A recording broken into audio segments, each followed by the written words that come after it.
this is Andrew Aversa, and today I'll be doing a full walkthrough of our flagship orchestral string library, Tokyo Scoring Strings. This project has taken nearly 2 full years of international cooperation between our team here at Impact Soundworks and our amazing Japanese partners.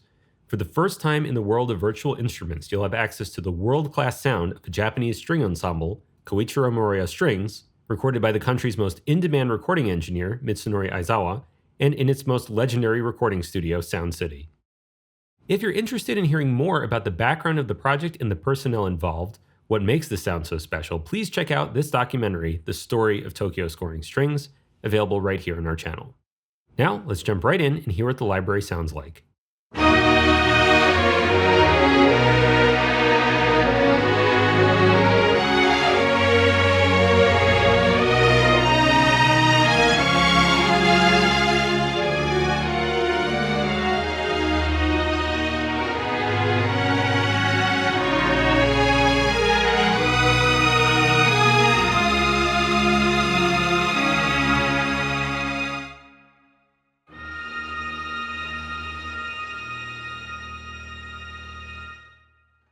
For this video, I'll be using the 7th Heaven Reverb plugin with the preset shown here to add a bit of reverb tail to the sound.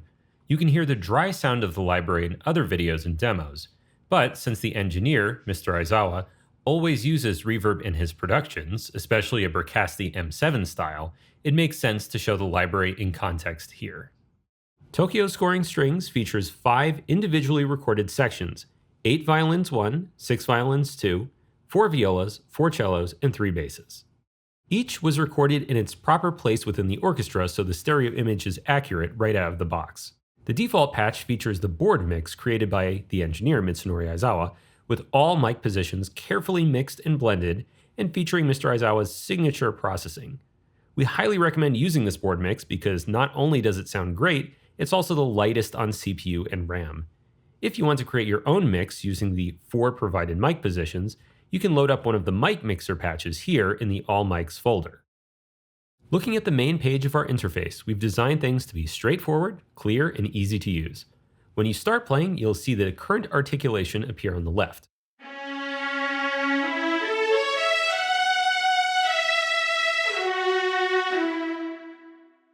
You can adjust dynamics and vibrato easily from these 2 large, beautiful knobs. Dynamics are assigned to CC1 or the mod wheel by default, and vibrato to CC2, but you can relearn these to any CC you want by right-clicking.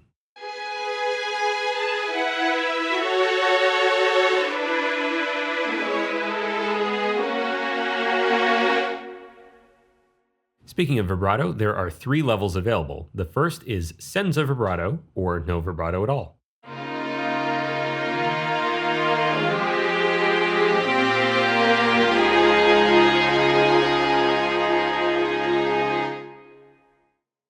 Then at the middle setting, we have con vibrato, a nice middle ground.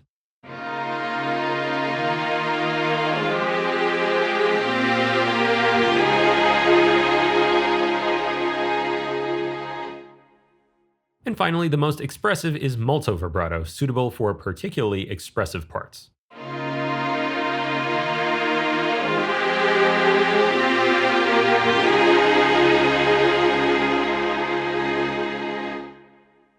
By the way, a major feature of Tokyo Scoring Strings is that every section features identical depth of sampling.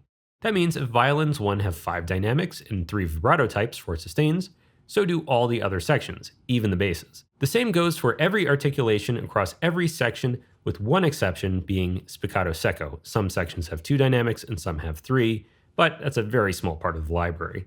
Even the key switches are identical between all sections by default. Of course, these can be changed too. Let's quickly listen to some of the other articulations now.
Looking at more of the UI, you'll see the dynamic range slider underneath the large dynamics knob.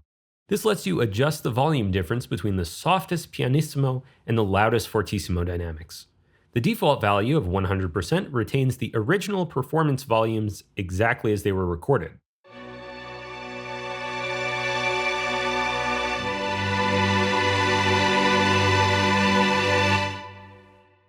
Pushing it up all the way to 200% allows you to create even greater crescendos. There's more of a difference between the softest and the loudest notes.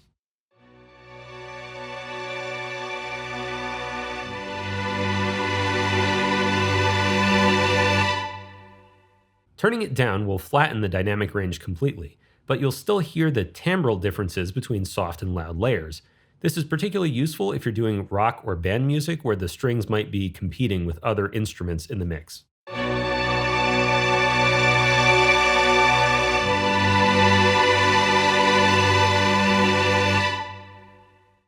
We also have the Con Sordino toggle on the main page, which simulates muted playing through a finely tuned EQ. I think it sounds pretty convincing.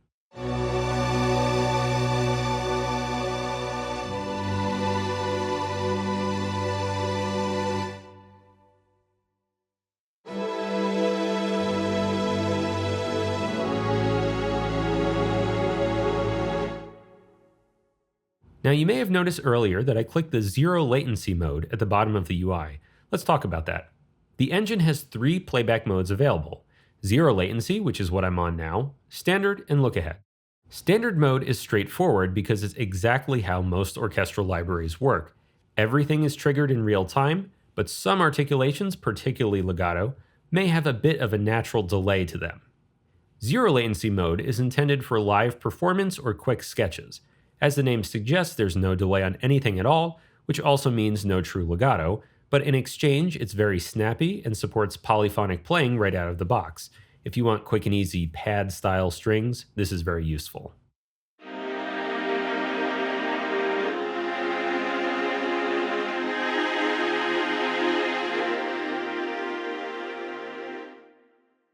Lookahead mode is an extremely powerful feature that we're covering in more detail in another video, but in a nutshell, it delays all playback from TSS by a full second in order to analyze your MIDI data and do things like correct for legato timing, select legato speed based on musical context, select articulation based on note length, synchronize the slight delays of short notes, and so on.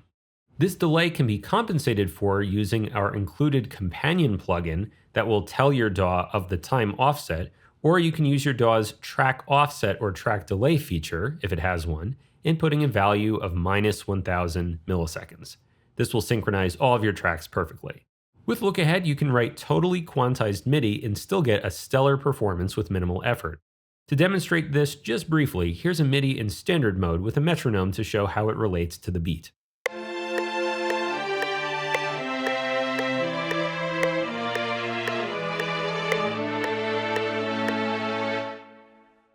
Of course, this isn't usable, so normally we'd have to do a lot of manual adjustments to the notes to nudge them in front of where we want them to be. This is something we've all done in our orchestral mock-ups, I'm sure.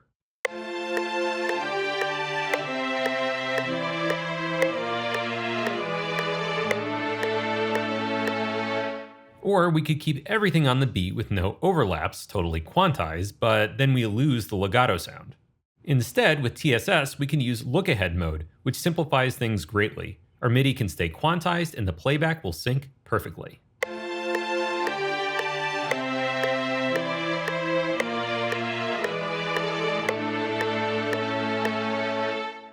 Again, please check out our Lookahead video for more info about that. For the rest of this video, we'll switch back to standard mode. On the left side, you'll see our mono-poly legato switch. This actually only matters in standard mode because Lookahead mode supports poly legato automatically, and zero latency has no legato. When poly legato is enabled, the engine will process an overlap window, the size of which is controlled by this latency knob. By default, it's set to 150 milliseconds.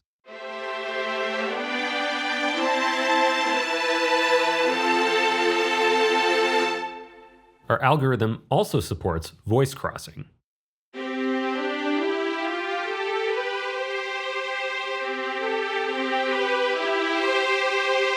You can set the latency knob to your preferred tightness. If it's too low, notes will trigger without legato unintentionally, but if it's too high, it can be more difficult to play faster passages.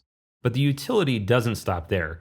Even when the knob is set to 0, sequenced MIDI notes will still support polyphonic legato, because the system still introduces an unnoticeable amount, a very small amount of latency to catch the notes, as long as the notes start and end are aligned to each other in MIDI. An easy way to achieve this is simply by quantizing your notes, or using your DAW's slice tool to slice both notes at the exact same position.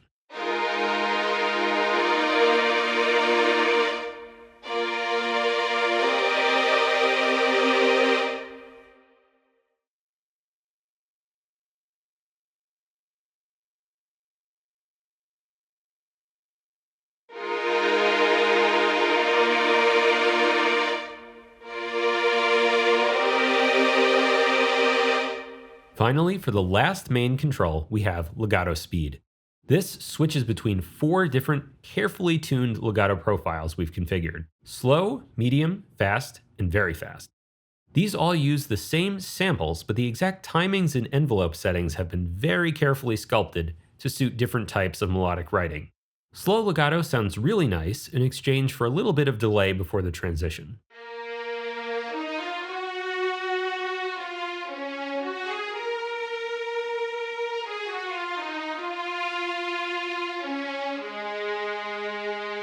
Medium is a bit snappier, but still expressive, with the transition clearly audible.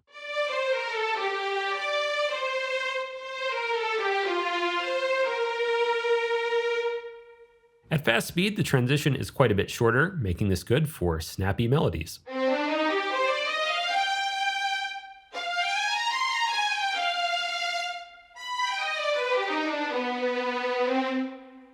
And finally, very fast has only a little bit of the legato transition sample, which is ideal for things like 16th note runs and arpeggios.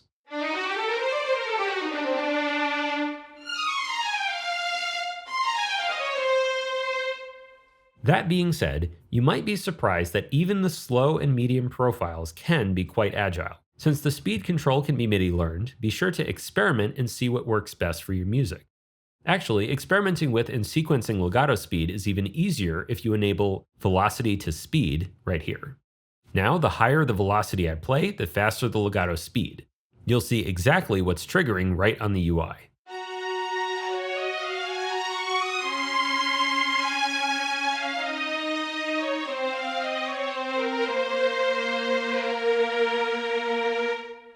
Moving on, there are a number of useful controls tucked away in the Advanced tab here. These aren't required to get a great sound out of Tokyo scoring strings, but power users will enjoy the flexibility available here. Starting with Neighbor RR, which adds extra simulated round robins to sustain and legato playing.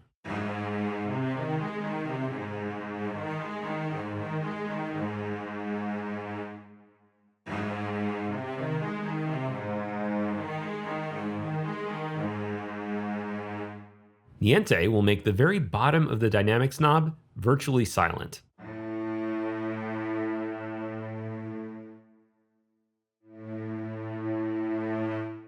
The 2 AT controls refer to aftertouch, which can be linked to dynamics, vibrato, or both. Of course, this only makes sense if you have a keyboard that supports it. If you do, this can be an expressive way of playing polyphonic parts.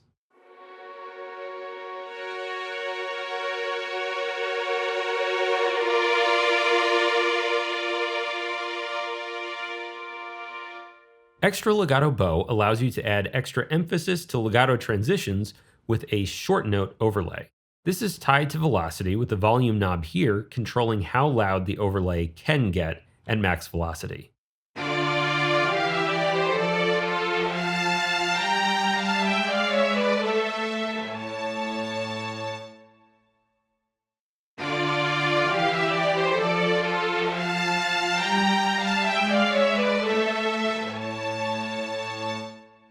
Split point legato is very handy in standard mode if you like to write your parts using notation software or your DAW's piano roll. When enabled, legato will trigger even if the notes are not overlapping at all. Just make sure the note ends and starts are touching. As a disclaimer, Rebo is currently not supported in split point legato as of version 1.0 if you're using mono legato. Instead, you should use the sustain pedal, so hold the sustain pedal, play a note, and then play the same note again.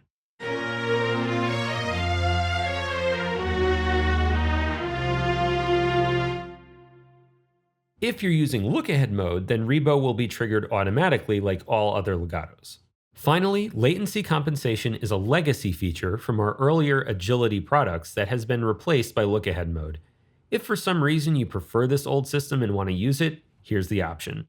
When enabled, playback will compensate for the natural delay of legato transitions, but none of the other bonus features of Lookahead mode. No other articulations will be synchronized. It's also important to note that as a legacy feature, we're less likely to provide support for this, and we might remove it entirely in the future as Lookahead is tested and improved further. If you want to learn more about Agility's latency compensation, you can check out our Ventus Wins to Duke video, which shows this in action. At the top of the UI, we have articulation tabs for longs and shorts, respectively. The functions of these screens are shown in our dedicated articulation mapping video, so definitely check that out to learn more about how this very flexible new system works. As a quick refresher though, you can click any articulation to immediately switch to it, as if you had pressed the key switch. The exception is the two legato types, as they're mapped to velocity instead, by default.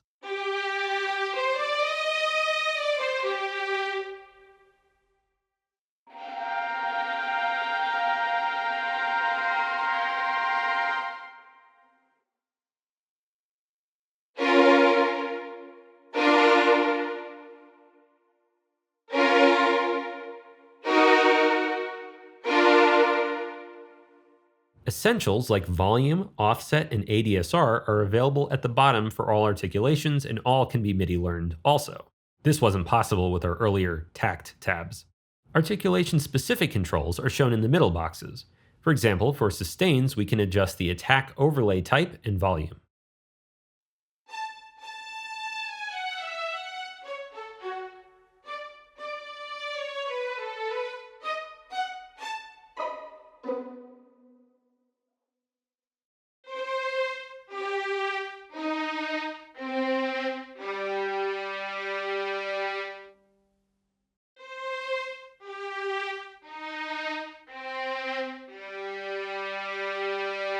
For short notes, like spiccato, we can adjust the mapping of the recorded dynamic layers to MIDI input with this table. This is great if you want to make the dynamic levels biased toward the upper or lower MIDI range, or even exclude one of the recorded levels altogether.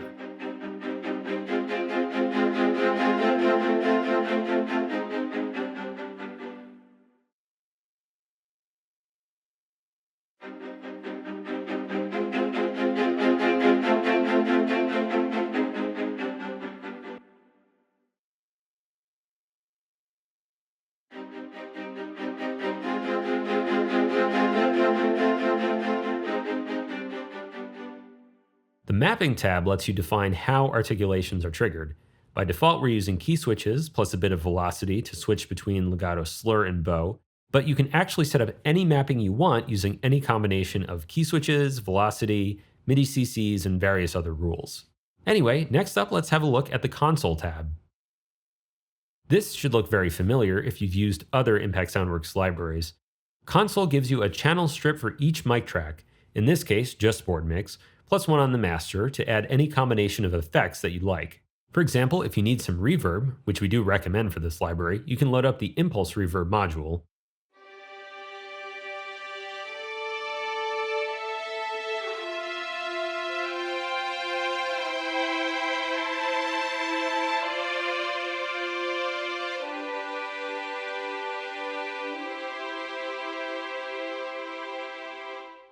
Let's try the Galois reverb for a more supernaturally spacious sound.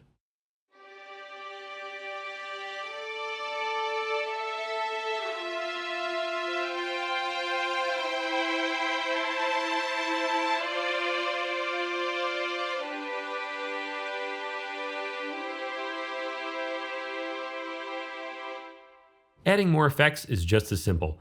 Let's throw in an analog EQ before the reverb and use it to brighten the high end.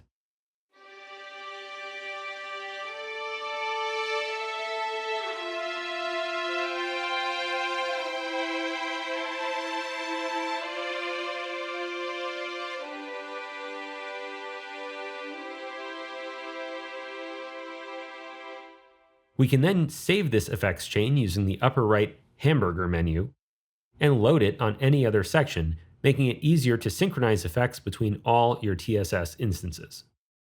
I hope you've enjoyed this look at Tokyo scoring strings. Of all the libraries we've released so far in our over 10 years of history developing virtual instruments, I think I'm most proud of this one. Our team, both for Impact Soundworks and our collaborators in Japan, did an absolutely incredible job producing this instrument, and it's surpassed our goals of making an authentic Japanese orchestral string instrument. Not only were we able to capture that sound, I think, in a very authentic way, but we were also able to push the realism of the legatos, the depth of articulations and sampling as high as we possibly could.